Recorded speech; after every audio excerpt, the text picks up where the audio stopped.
Hi, thank you for joining me. Hope you're well. And what we're going to do for the next few moments is just quickly recap the terms of the Treaty of Versailles. So hopefully you understand from previously when I've talked about who the big three are and the people who really came together to put together the terms of the Treaty of Versailles. And now we're going to look at what those terms were. A really easy way to remember this is by the simple acronym LAM. Land, Army, Money, Blame. If you remember that one word, LAM, it will really help everything fall into place.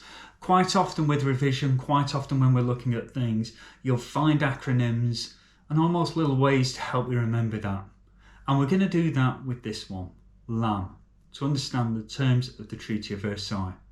And we're going to look at each one individually. So we'll start with land.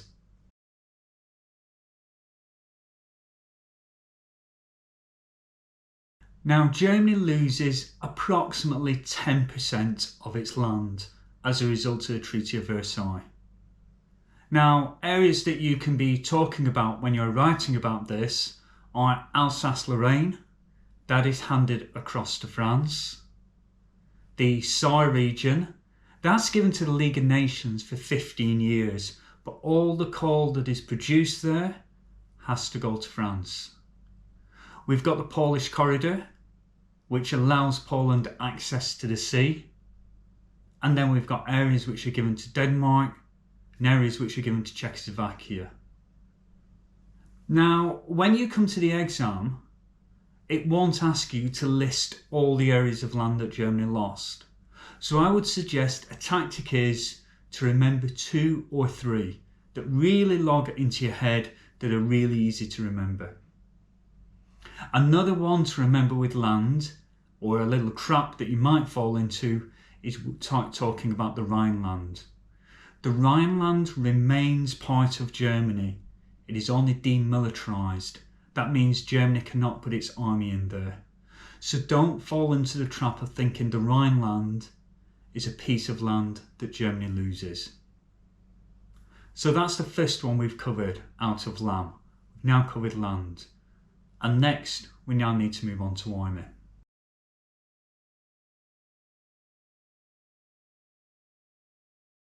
Now, looking at army, Germany's army is reduced down to 100,000 men. You need to remember that key figure, 100,000 men. They're also not allowed conscription. Now, conscription means forcing people to join the army, generally in times of war. Germany's not allowed to do that. Germany's not allowed any tanks, nor fighter aircraft, nor bombers, which at that time were considered new technology.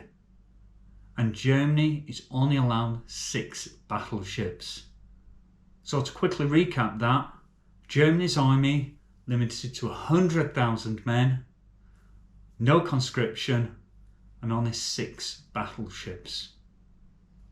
So having covered the A, we now need to move on to the M, and money. Now the M, nice and simple one to remember here, £6.6 billion. That is how much Germany is forced to repay as part of what's known as war reparations. That's paying for the damage that has been caused during World War I. That money will go to the Allies, to France, Belgium, Britain, to help them rebuild after World War I. Finally, we just need to look at blame. Now, looking at blame, Germany is forced to take all the blame for World War I. This is known as the War Guilt Clause. It's Article 231 of the Treaty of Versailles. And I would suggest you remember that. Article 231, Treaty of Versailles.